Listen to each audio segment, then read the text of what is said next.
من الشیطان الرجیم بسم اللہ الرحمن الرحیم صلی اللہ علی سیدنا محمد وآلہ الطاہرین اللہم صلی علی محمد. ہماری گفتگو بدن برزخی کے اوپر ہو رہی تھی، تو انشاءاللہ العزیز اس کو ہم اگلے مرحلے میں داخل کرتے ہیں. تجسم ملاقات کا چیپٹر ہم پڑھ رہے تھے. بدن برزخی سے مراد ہے کہ جس طرح یہ جسم اللہ تعالیٰ نے مادی جہان میں رہنے کے لیے اور ہماری روح کو عنایت کیا ہے، تو انسان کے لیے 3 جہان ہیں اور 3 جہانوں سے انسان کی روح کا ایک تعلق ہے، اور کسی جہان میں بھی بدون بدن انسان کی روح نہیں ہو سکتی. بدون بدن انسان کی روح نہیں ہے. انسان کے نفس میں یہ والا بدن تو ہمارے سامنے ہے کہ کس طرح بائیولوجیکل اس کا رشد ہوتا ہے، اور پھر اللہ تعالیٰ اسی بدن سے مولا صدر رحمۃ اللہ علیہ کے مطابق ایجاد کرتا ہے، روح کو، نفس کو ایجاد کرتا ہے. لہذا یہ جو بدن مادی ہے یہ نفس کا سب سے نچلا ترین مرتبہ شمار ہوتا ہے. یعنی یہ بدن مادی نفس کا ہی ہے ایک، لیکن رتبے کے اعتبار سے سب سے نچلا ترین رتبہ یہ بدن مادی ہے. اس بدن مادی سے جب تعلق انسان کا ٹوٹ جائے تو وہ پھر بدن برزخی کے ساتھ حیات اور زندگی بسر کرے گا. کسی بھی انسان کو اپنے بدن برزخی موت سے پہلے نظر نہیں آتا، سوائے ان افراد کے کہ جنہوں نے دنیا میں اپنا اتنا قلیل تعلق رکھا کہ ان کے لیے وہ جہان کھل گیا. لہذا بدن برزخی کب انسان کے لیے آشکار ہوتا ہے؟ جب انسان مرتا ہے. لیکن وہ بدن ہوگا کیسا؟ اس کے لیے انسان جو خواب اور خیال کرتا ہے، خواب اور خیال نشاندہی کرتے ہیں کہ برزخ کیسی ہے. خواب اور خیال میں جو حادثہ اور واقعہ پیش آ رہا ہے وہ حقیقت نہیں ہے، لیکن جو اس واقعے کے اندر خصوصیات ہیں، وزن کا نہ ہونا، رنگوں کا ہونا، شکل و شمائل کا ہونا، یہ برزخی حیات میں ہوگا. بدن برزخی میں ہم نے یہ ضابطہ پڑھا گزشتہ درس میں، انسان عمل انجام دیتا ہے جب، تو ایک اثر نفس کو حاصل ہوتا ہے، انسانی نفس کو. اور یہاں پہ سارا خطرہ انسان کے لیے موجود ہے. ہر ارادی عمل نفس کے اندر اثر برپا کرتا ہے، اور اس اثر سے کچھ استعداد اور قابلیت پیدا ہوتی ہے. یہ قابلیت اللہ تعالیٰ کی طرف سے جوہر ہے. صحیح ہے؟ اور جس چیز کی قابلیت اور استعداد پیدا ہوئی ہے، اللہ تعالیٰ اس نفس میں اسے ودیت کر دیتا ہے، عطا کر دیتا ہے. اب اس حوالے سے ہم سابقہ درسوں میں پڑھ چکے. ملکات کسے کہتے ہیں یہ ہم جان چکے ہیں کہ اگر انسان عمل کو تکرار کرتا رہے تو انسان کے وجود میں اس عمل کی انجام دہی کی استعداد اور طاقت اور قابلیت و قوت پیدا ہو جاتی ہے. ایسی قوت ارادہ کرے تو نفس سے صادر ہونے لگتی ہے. یہ ملاقات اصل میں ایک کنویں کی مانند ہے جس سے ایک چیز نکلتی جا رہی ہے، جیسے تیل کے کنویں نکلتا جا رہا ہے، پانی کا کنویں ہے نکلتے جا رہے ہیں. صحیح ہے؟ ملاقات نفس کے اندر وہ شے بنتی ہے کہ جس سے بدن برزخی کی چیزیں وہ اجاگر ہوتی رہیں گی. اس لیے اگر کوئی برے ملاقات کو پالے تو پھر اس گڑھے سے برائیاں اس کے لیے سامنے آتی رہیں گی. اس کے لیے میں ایک چھوٹا سا تصور آپ کی خدمت میں پیش کر کے پھر آج بھی روایات ہمارے پاس زیادہ ہیں منتقل ہوتا ہوں. عرفاء اور حکمت مطالعہ کا یہ کہنا ہے کہ انسان جب اس دنیا سے جاتا ہے، مرتا ہے، جس طرح آپ خواب میں دیکھتے ہیں نا کہ آپ ایک صحرا میں چل رہے ہیں یا ایک باغ میں آپ چل رہے ہیں، تو سوال یہ پیدا ہوتا ہے وہ جو آپ اپنے آپ کو دیکھ رہے ہیں وہ تو آپ ہیں، لیکن باقی چیزیں کہاں سے آئی ہیں؟ کسی جگہ پہ گیا ہے کہ یہ بنی ہوئی تھیں؟ یعنی وہ آپ کے نفس نہیں آپ کے لیے ایجاد کی ہیں. تو یہ ان کا کہنا ہے کہ اصل میں وہ اپنے نفس ہی کی سرزمین پہ چل رہا ہوتا ہے، نفس ہی کی سرزمین میں سارے امور انجام پا رہا ہے. وہ اس کا نفس ہی بنا رہا ہے اس کے لیے زمین، پہاڑ، چاند، سورج، ستارے، اور یہ اس کے نفس کی صلاحیت رکھتا ہے دیگر ارواح سے تعلق پیدا کر لے یا دیگر جگہوں پہ اپنے آپ کو ایک وقت میں بھیج دے. تو یہ جیسے مطالب ہم جان چکے ہیں. یہ چیزیں کس کے مطابق آتی ہیں؟ ملاقات کے مطابق آتی ہیں جو انسان نے لیے ہیں. جیسے کل ہم نے ایک حدیث پڑھی تھی کہ اگر ایک شخص اپنے نفس میں گناہ کا ارادہ کرتا ہے، نیت کرتا ہے فقط گناہ کی، تو ایک قریح ترین بو اس کے اندر سے پیدا ہوتی ہے، اور بایاں فرشتہ فوراً دائیں فرشتوں کو کہتا ہے کہ اس نے دیکھو کتنا ایک برا عمل انجام دینے کی نیت کی ہے۔ اور اگر ایک نیکی کی نیت فقط کرتا ہے، فقط نیکی کی، تو اس قدر شدید خوشبو پیدا ہوتی ہے کہ فوراً بایاں فرشتہ دائیں والے کو کہتا ہے کہ دیکھو اس نے نیکی کا ارادہ اور نیت کی ہے۔ اور اللہ تعالیٰ نے پھر ارشاد فرمایا کہ اگر نیت نیکی کی، اگر صرف نیت نیکی کی کرتا ہے تو اس کی نیکی لکھ دو، لیکن ایک نیکی، اور اگر وہ انجام دے دے تو پھر 10 نیکیاں۔ 10 نیکیاں کا کیا مطلب ہے؟ اس کی روح کو جو اشیاء ملیں گی وہ اس حساب سے ہیں۔ جیسے آپ نے دیکھا نا، ایک درخت اگتا ہے تو اس میں پھل ختم ہی نہیں ہو رہا ہوتا، پورا محلہ بھی کھاتا ہے اور منڈیوں میں بھی جاتا ہے، پرندے بھی کھاتے ہیں، اس سے کتنی خلقت استفادہ کر رہی ہوتی ہے، وہ پھل توڑ رہے ہیں نکل رہے ہیں، توڑ رہے ہیں نکل رہے ہیں، جیسے ادھر آپ نے شہتوت کے درخت ہیں یا دیگر پھلوں کو آپ نے ملاحظہ کیا۔ لہٰذا یہ کیا ہے؟ یہ زمین کے اندر سے وجود میں آ رہا ہے۔ ملکات اس طرح سے پھل دیتے ہیں، جو اچھے یا برائی کا ہم نے ملکہ لیا ہوتا ہے وہ اس طرح سے پھل دے رہے ہوتے ہیں۔ اب ہم یہاں پہ یہ بیان پھر ہم نے کیا کہ ملکات 2 طرح کے ہیں، چونکہ اگر کوئی برے ملکات لے کے اس دنیا سے گیا ہے تو اب ادھر سے آگ ہے، پیپ ہے، اسی طرح سے بچھو ہیں، سانپ ہیں، مثلا کسی نے دوسرے کے اوپر تہمت لگائی ہے تو یہ تہمت اندر کیا بن جائے گی؟ اگر ملکہ ہے تو سانپوں کا ایک گھر بن جائے گی۔ یہ سانپ باہر سے نہیں آ رہے، اس کا نفس ہی پیدا کر رہا ہے، اور نفس کس سطح کا پیدا کر رہا ہے؟ وہی جو ہم اس جگہ پہ اس کا زہر اور اس کا ہم ڈسا ہوا دیکھتے ہیں، لیکن اس جگہ پہ ہم سامنا کریں گے، جس سے ہم سامنا کریں گے وہ بھی ہم ہیں، اور جو سامنا کر رہا ہے وہ بھی ہم ہیں۔ خوب ان روایات کو پڑھیں، اس میں انہوں نے یہ ذکر کیا کہ انسان کے پاس بعض ملاقات ہیں جو ایسے راسخ ہوتے ہیں کبھی بھی ختم نہیں ہوتے، ان کے لیے ابدی جہنم ہے۔ اور عرفا اس بات کے اوپر بڑا اصرار کرتے ہیں کہ جنت اور جہنم کوئی مکان نہیں ہے، صحیح ہے، جگہ کا نام نہیں ہے جنت اور جہنم، اس لیے وہ جنت اور جہنم نفسانی کے قائل ہیں، مکانی کے نہیں۔ ملا صدرہ رحمۃ اللہ علیہ نے حکمت مطالعہ اسفار کی آخری جلد میں اس کے اوپر تفصیلی بحث کی ہے اور دلائل لے کے آئے ہیں کہ جنت اور جہنم ہے اور اللہ تعالیٰ کی طرف سے عطا ہے، اس کے اسباب ہم اپنے اندر خود وجود دیتے ہیں، لیکن وہ مکانی نہیں ہے، زمانی نہیں ہے، وہ در حقیقت انسان کے لیے رتبے کے اعتبار سے ہے۔ یہاں پہ یہ ذکر کرتے ہیں کہ بعض ملکات ہیں، اگرچہ ملکہ راسخ ایک صفت ہے، راسخ صفت کو ملکہ کہتے ہیں، لیکن بعض راسخ صفتیں ہوتی ہیں کہ جو کسی لمحے میں جا کے اس سے زائل ہو سکتی ہیں، لیکن بعض ایسی راسخ ہوتی ہیں کہ کبھی بھی زائل نہیں ہو سکتی۔ ایسے نفوس کو قرآن کریم نے کہا ہے کہ سمن بکمن عمیون فہم لا یرجعون، کہ اندھے گونگے بہرے ہیں، لوٹ نہیں سکتے۔ آئیں اب ہم کچھ روایات پڑھتے ہیں جو ملاقات راسخہ جن سے لوٹنا ممکن نہیں ہے اس کو بیان کرتے ہیں۔ ادھر قلب سے مراد انسانی نفس اور انسانی روح ہے یا مرتبہ نفسانی ہے۔ الکافی میں شیخ کلانی رحمۃ اللہ علیہ نے امام باقر علیہ الصلوۃ والسلام سے روایت نقل کی ہے، اور یہ روایت بھی معتبر روایات میں سے ہے کہ فرماتے امام باقر علیہ السلام القلوب ثلاثۃ، قلوب 3 ہیں، 3 قسم کے۔ قلب منکوس لا یعی شیئا من الخیر، الٹا قلب ہے، خیر میں سے کوئی اس کے اندر نہیں جاتا۔ ہمارے ارد گرد جتنے انسان ہم سمیت وہ اسی میں تقسیم ہیں، اسے کوئی ہم نے باہر جا کے نہیں تلاش کرنا، گھر کے اندر بھی بعض بیٹھے ہیں، محلے میں بھی ہیں، بعض کا یہی حالت ہماری ہو جاتی ہے۔ لہٰذا اس روایت کو اپنے لیے سب سے پہلے قرار دیں، یعنی کیوں میں خیر سے دور ہوں، کیوں میں خیر مجھ سے انجام نہیں پا رہا۔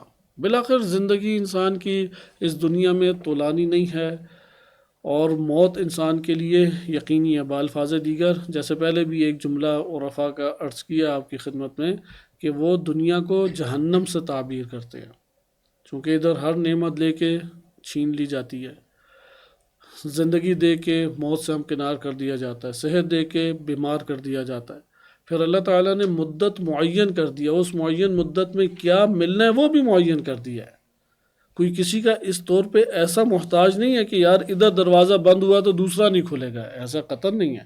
سارا مسئلہ کس چیز کا ہے؟ اس وصف کا ہے۔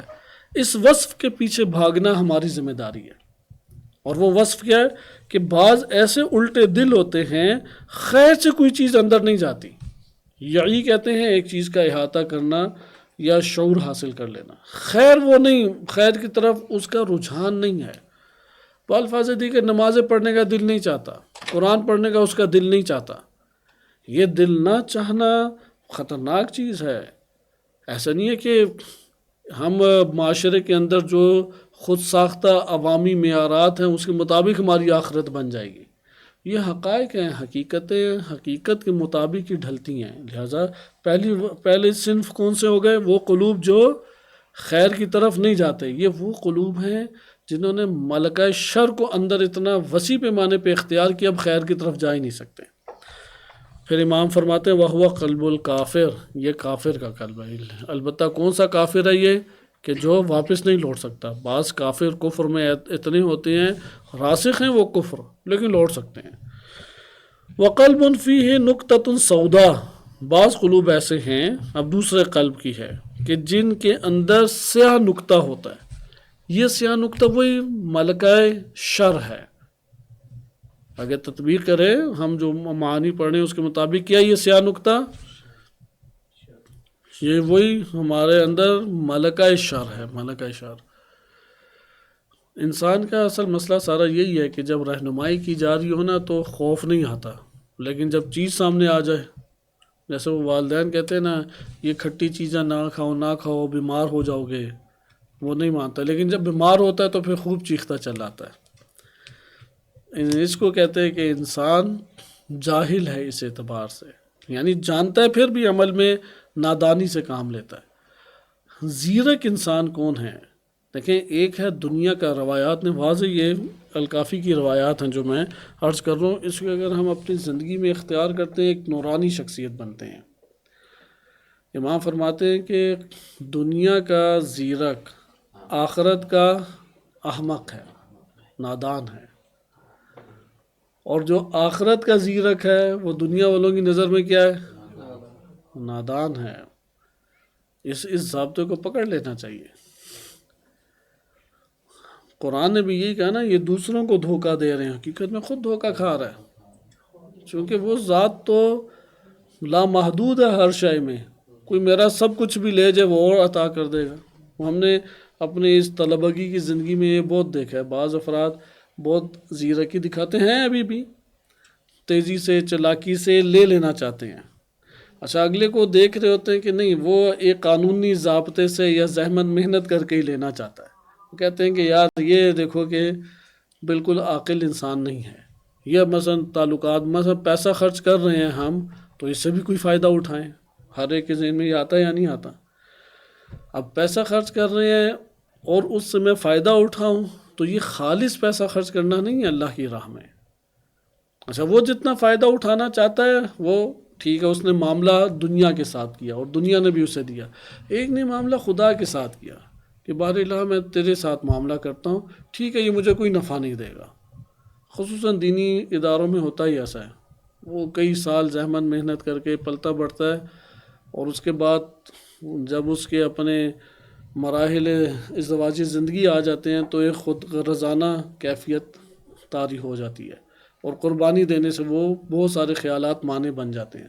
لیکن وہ افراد جو اپنا معاملہ خدا کے سپورٹ کر دیں کہ بار الہ میں تو تیرے لیے یہ معاملہ انجام دے رہا ہوں، آپ ادھر دیکھیں گے کہ اس کے ایسے وسیع دروازے کھلتے ہیں کہ اس کو کبھی بھی یہ والی آزمائش کا سامنا، یعنی ہم نے جو اپنی زندگی میں بھی کئی علماء کی تاریخ ہمارے سامنے ابھی بھی ہے، پاکستان ہو، ایران ہو، عراق ہو، جو اس روش پہ چلیں اور خدا کی ذات کے اوپر توکل کیا اور خدا کی ذات کے لیے کام کیا یا قربانی دی ہے، نادار اور فقیر کبھی بھی نہیں ہوئے، کبھی بھی نادار۔ اور وہ جو زیرکی دکھاتے تھے وہ موت کے مرحلے تک پہنچتے ہوئے اسی قید خانے اور ذلت کے ساتھ زندگی بسر کرتے ہیں، اور اگلے بھی اس کی یہی وہ قیمت رکھتے ہیں۔ لہٰذا یہ حقائق میں سے اسی طرح ایک روایت ہے کہ ممکن نہیں ہے کہ کوئی شخص دنیا کو حاصل کرے اور آخرت کو ضرر نہ پہنچے، نہیں ہو سکتا۔ اور اسی طرح سے کوئی آخرت کو حاصل کرے اور دنیا کو ضرر نہ پہنچے، چونکہ دونوں ایک دوسرے کو ضرر پہنچاتی ہیں، تو اب ہم نے اس کا انتخاب خود کرنا۔ اس لیے وہ افراد کہ جو فقط دین کی راہ سے جاتے ہیں، اگرچہ نعمت بھی لے رہے ہیں لیکن دین کی راہ سے لے رہے ہیں، تو اس جگہ پہ ان کے لیے، چونکہ جب ہم فقط اور فقط دین کی راہ سے جاتے ہیں تو لذیذ ترین نعمت میں بھی ایک نوع تلخی کا عنصر پیدا ہو جاتا ہے۔ وہ کہتے ہیں نا کہ میں بس لاپرواہ ہو کے ایک دفعہ ڈوب کے یہ والی شہوت پوری کر لوں، وہ یعنی انسانی نفس ابھارتا ہے بے قید و بند میں ایک عمل انجام دوں، اور دین کیا کہتا ہے؟ عبد بن کے عمل انجام دو۔ عبد ہمیشہ مقید ہے، تابع ہے، وہ خوفزدہ اندر رہتا ہے کہ وہ ناراض نہ ہو جائے، یہ بدون خوف ایک عمل کو انجام دینا چاہتا ہے۔ ہر ایک کے اندر نفس میں یہ خواہشات ہوتی ہیں، لہذا انہی قبیل کی روایات میں سے ایک روایات یہ بھی ہیں۔ یہ جو نقطۂ سودا، اسے چھوٹا نہ سمجھیں، بہت خطرناک چیز ہے، چونکہ وہ جب عمل نقطۂ سودا سے حد اقل اگر ملکہ بھی نہ کہیں، اثر عمل کی تطبیق اس پر ہوتی ہے، یعنی جو ہم نے ابھی تک بار بار درسوں میں پڑھا کہ جب عمل انجام دیتے ہیں تو اندر ایک اثر حاصل ہو جاتا ہے، برا عمل انجام دیا ایک اثر حاصل ہو گیا۔ آگے دیکھیں، پھر امام فرمایا فالخیر والشر فیہ یعتلجان، تو اس کے قلب میں خیر اور شر ایک دوسرے سے مل جاتے ہیں۔ فَأَيُّهُمَا كَانَتْ مِنْهُ غَلَبَ عَلَيْهِ، ان میں سے جو بھی اس کے اوپر غالب آ جائے وہ اسی کے ساتھ اس کا تعارف شمار ہوتا ہے، یعنی دونوں میں سے، خیر اور شر میں سے کوئی بھی آ سکتا ہے۔ وہ برائی کو کتنی مقدار میں تکرار سے اور کثرت سے انجام دے رہا ہے یا قلت سے انجام دے رہا ہے، اس یہ اثر انداز ہوتی ہے۔ وہ اور آگے کیا ہے؟ وَقَلْبٌ مَفْتُوحٌ، ایک قلب مفتوح ہے، بس ایک قلب منکوس ہے، ایک قلب فیہ نقطۃ سودا، آگے اس کے اندر سودا، اور ایک قلب مفتوح ہے۔ قلب مفتوح کیا ہے؟ فیہ مصابیح، اس میں چراغ ہیں، تظہر، جو چمکتے دمکتے رہتے ہیں۔ ولا یطفأ نورہ الی یوم القیامہ، روز قیامت تک اس کی روشنی مدھم نہیں پڑے گی، ختم نہیں ہوگی۔ وہو قلب المؤمن، مومن کا قلب یہی ہوتا ہے۔ اگلی روایت دیکھیں، اب یہاں پہ یہ جو قلب منکوس ہے، اور یہ کون سے ہیں؟ کافر کا قلب جو صحیح ہو ہی نہیں سکتا، وہ کون سا کافر ہے؟ جس کی ذات ہی وہ شر کفر بن گئی ہے۔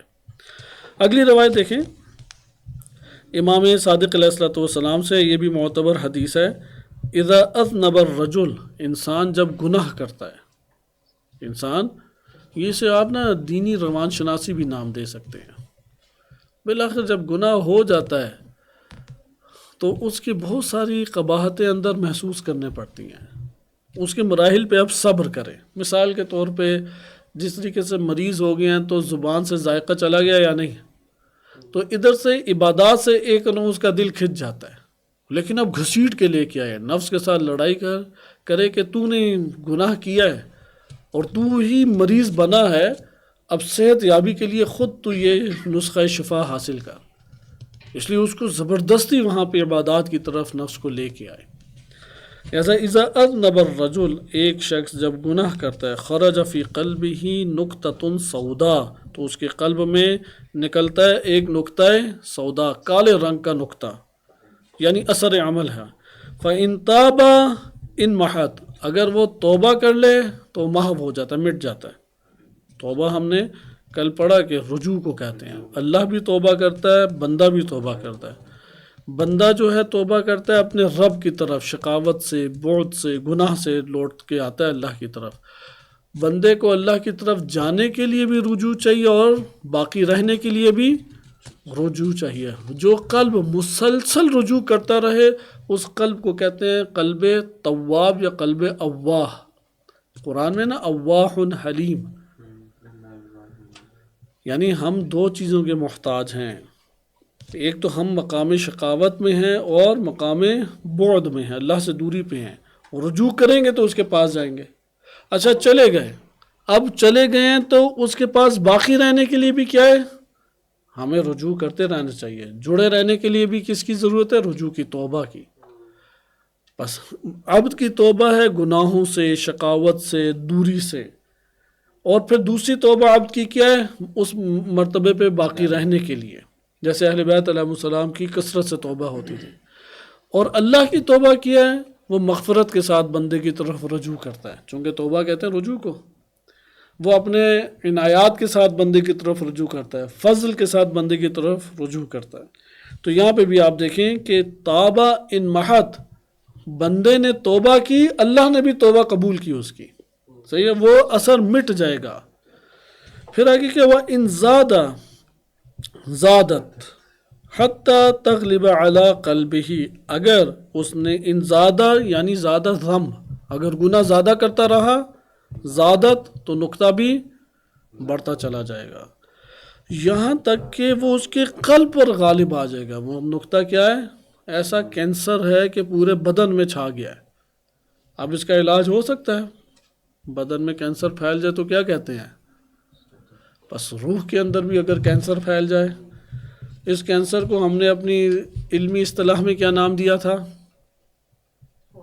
کیا ہم نام دیں گے، احسن، کون سا ملکہ، اس کی دو قسمیں ہیں، نہیں وہ ہے راسخہ یا متزلزل.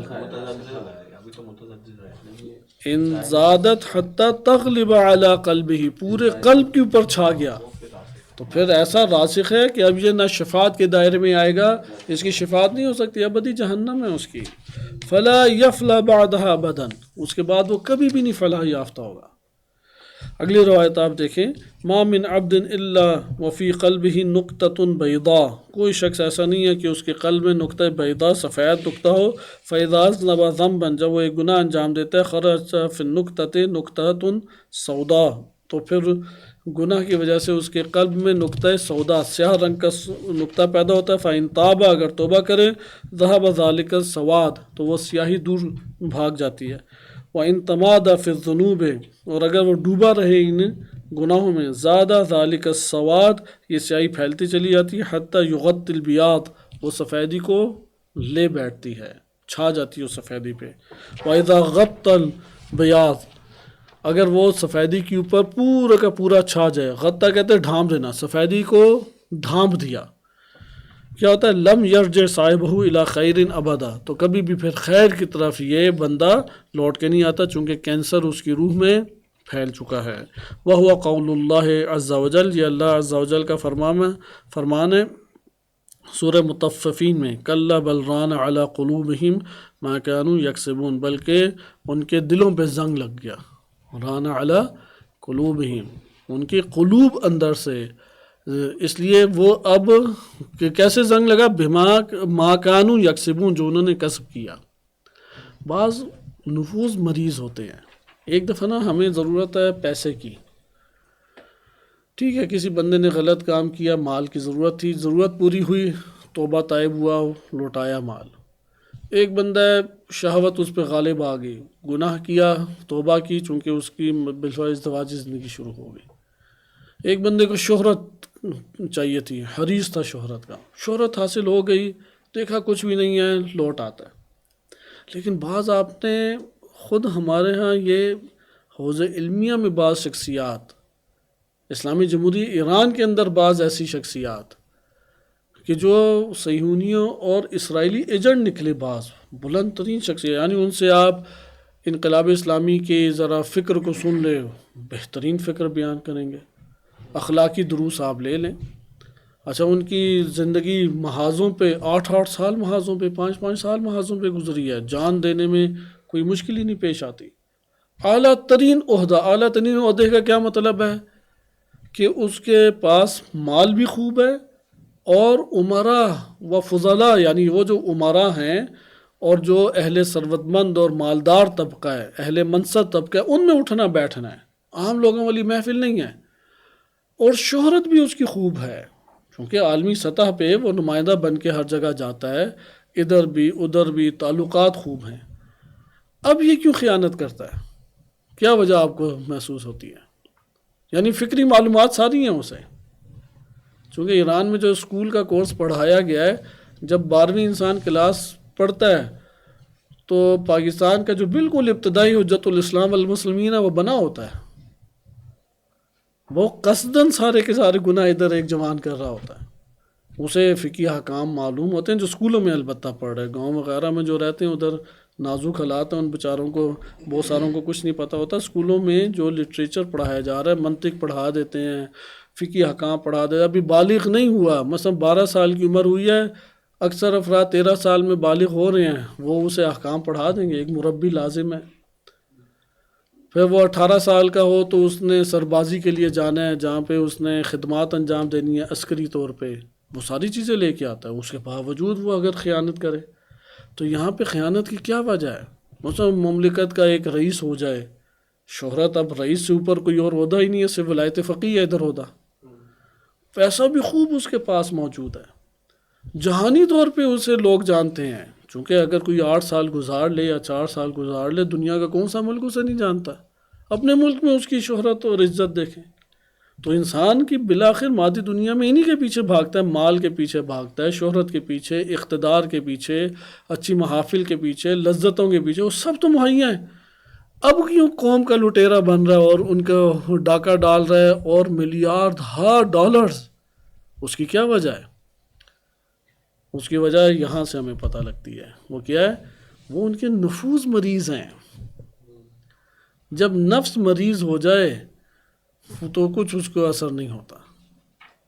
اور یہی ہمیں اپنے آس پاس محافل میں دوستی کے حوالے سے دین اسلام میں بہت زیادہ احادیث آئی ہیں۔ ہر بندہ دوست نہیں بن سکتا، محفل کا اثر گہرا ہوتا ہے، گہرا محفل کا اثر ہوتا ہے، انسان کا ایمان لے جاتا ہے۔ لہٰذا دوست کے انتخاب میں ان چیزوں کو دیکھنا چاہیے کہ اس کا نفس تو نہیں مریض، اگر نفس اس کا مریض ہے اس سے کنارہ کش ہونا چاہیے۔ اس لیے اس کی اوپر بہت دقت۔ اسی طرح سے بیان کیا گیا ہے شادی شدہ مسائل میں، شرابی سے نہ شادی کرو اپنی بیٹی کی، فاسق سے نہ کرو شادی، فلاں سے نہ کرو۔ لہٰذا یہ آپ نے ملاحظہ کیا کہ یہاں پہ کیا ہمارے پاس بات آئی، کَلَّا بَلْ رَانَ عَلَىٰ قُلُوبِهِمْ، جب دلوں کو زنگ لگ جائے، وہ کیسے لگا؟ مَا كَانُوا يَكْسِبُونَ، وہ کسب کرتے تھے۔ جب دل مریض ہو جائے نصیحتیں اثر نہیں کرتی، عبرتوں سے نہیں لیتا، جیلوں میں جانے سے بھی نہیں اسے کچھ ہوتا، وہ سولی پہ چڑھے گا تو تب جا کے اس دنیا سے رخصت ہوتا ہے، اور اسی کے اوپر اس نے عہد و پیمان نفس میں باندھا ہوتا ہے۔ بس اس کے اوپر ہی ہم اختتام کرتے ہیں، ایک اور ہم روایت پڑھ لیں اور یہ ٹاپک ہمارا ختم ہو جاتا ہے، کہ پھر ہم ملکہ شرح کے 40 حجابوں کو انشاءاللہ کل پڑھیں گے، کہ اگر کوئی گناہ تکرار ہوتا رہے، اول گناہ سے ڈرنا چاہیے، اس سے بھی زیادہ کس سے ڈرنا چاہیے؟ تکرار گناہ سے۔ صحیح ہے؟ گناہ کرنے کے بعد توبہ، وہ اس کا وقت وسیع ہے ہمارے پاس یا فوراً کرنی چاہیے؟ توبہ آپ کو پتہ ہے واجب فوری ہے، توبہ کو ٹالنا ایک اور گناہ ہے۔ لہٰذا اس روایت کو دیکھیں کہ نبی صلی اللہ علیہ وسلم فرماتے ہیں کہ جب بندہ ایک خطا کرتا ہے تو اس کے دل میں، اہل سنت طرق سے آئی ہے اور ان میں بھی یہ ترمذی میں صحیح سند ہے، کہ پہلے آپ نے ائمہ علیہ السلام سے اس روایت کو ملاحظہ کیا کہ اس کے دل میں سیاہ نقطہ پیدا ہوتا ہے، جب فَإِذَا هُوَ نَزَعَ وَاسْتَغْفَرَ وَتَابَ ثَقُلَ یا ثَقَلَ قَلْبُهُ، کہ جب وہ گناہ سے باہر آ جاتا ہے، استغفار کرتا ہے، توبہ کرتا ہے، تو اس کا دل پھر چمک اٹھتا ہے۔ صحیح ہے؟ سیقل یعنی ایک چیز خوب چمک اٹھے۔ اور وہ ان عاد، اگر گناہ کی طرف لوٹ آتا ہے، وَزِيدَ فِيهَا، اور ان گناہوں میں پھر ڈوب جاتا ہے، حَتَّى تَعْلُو قَلْبَهُ، اور وہ گناہ آ کے اس کے قلب کے اوپر چھا جاتے ہیں۔ وَهُوَ الرَّانُ، یہ ہے وہ زنگ لگنا، الذی ذکر اللہ تعالیٰ، جو اللہ تعالیٰ نے ذکر کیا ہے، کَلَّا بَلْ رَانَ عَلَىٰ قُلُوبِهِمْ مَا كَانُوا يَكْسِبُونَ، کہ ان کے دلوں کے اوپر زنگ لگ گیا جو انہوں نے کسب کیا ہے۔ اسی طرح امیر المومنین علیہ السلام سے اہل سنت کتب میں روایت آئی ہے، بالکل اسی طرح سے، ایمان جو ہے جب آتا ہے، ابتدا ہوتی ہے، تو ایک لمزہ یعنی کہتے ہیں نقطہ، اس نقطے کو، سفید نقطہ دل میں پیدا ہوتا ہے، جیسے جیسے ایمان بڑھتا جاتا ہے یہ سفید قلب کے اوپر چھاتا چلا جاتا ہے، اور اگر نفاق پیدا ہو جائے تو سیاہ نقطہ دل میں پیدا ہوتا ہے، اور جیسے جیسے نفاق بڑھتا ہے تو وہ بھی اس کے اندر چھاتا چلا جاتا ہے۔ اور پھر امام فرماتے ہیں کہ والذی نفس بیدہ، کہ اس ذات کی قسم جس کے ہاتھ میں میری جان ہے، کہ لو شققتم عن قلب مؤمن، اگر تم مومن کے قلب کو چیرو، وجدتموہ ابیض القلب، تو تم دیکھو کہ اس کی پوری روح سفید ہے. قلب سے مراد یہ والا تو نہیں ہے، وہ تو چیر کے دیکھ لیں وہ نہ کالا ہے نہ سفید ہے، کون سے رنگ کا ہے؟ سرخ رنگ کا. اس لیے یہ والا قلب یقیناً نہیں ہو سکتا، چونکہ یہ تو نہ سفید ہے نہ سیاہ ہے. وہ بدن سے مراد ہے کہ کیا جنتوں میں یہ زندگی بسر کر رہا ہے. وَلَوْ شَقَقْتُمْ عَنْ قَلْبِ منافق کے قلب کو کھول کے دیکھو، وَجَدْتُمُوهُ أَسْوَدَ الْقَلْبِ، سیاہ ترین اس کا تم قلب پاؤ گے. جیسے کہ آپ نے جناب لقمان حکیم علیہ السلام کو ملاحظہ کیا کہ چہرہ ان کا سیاہ تھا، افریقہ سے ان کا تعلق تھا، لیکن روح اس قدر خوبصورت اور روح اس قدر پاکیزہ اور نورانی تھی کہ ائمہ اطہار علیہ السلام نے اتنی ان کی تعریف کی ہے کہ 100-150 صفحے کی یہ کتاب بن جاتی ہے. اتنی احادیث ہیں ان کے بارے میں، کیسے چلتے تھے، کیسے کھاتے پیتے تھے، واش روم کیسے جاتے تھے، لوگوں سے بات کیسے کرتے تھے. امام صادق علیہ السلام بیان فرما رہے ہیں. کس زمانے میں تھے؟ کافی نبی صلی اللہ علیہ وسلم سے بھی پہلے کے کئی سال. نبی نہیں ہے نا؟ نبی نہیں ہے، نبی نہیں ہے. یہی تو وہ مومن ہے جیسے تذکرہ ہے. ان کے اس نورانی قلوب میں ایسا قلب کا نورانی ہونا چاہیے، قلب میں پاکیزگی ہونی چاہیے، قلب میں اخلاص ہونا چاہیے، معاملہ خدا سے کرے حقیقت میں. تو انشاءاللہ کل ہم دیکھیں گے کہ ایک ملکہ شر آ کے 40 حجاب پیدا کرتا ہے. اس موضوع کی روایات بھی عجیب. اب آپ روایات دیکھ رہے ہیں، ان روایات میں لوگوں کو سمجھانے کے لیے کبھی سفید نقطے کی مثال ہے، کبھی ہمارے پاس نیت کی بات آ جاتی ہے، کبھی کسی لباس پہنانے سے تشبیہ دی جاتی ہے، لیکن علمی اصطلاح میں بہترین تعبیر ملکہ اور اثر عمل وہ ہمارے لیے واضح طور پہ ظاہر ہوتا ہے. صلی اللہ علیہ سیدنا محمد وآلہ طاہرین.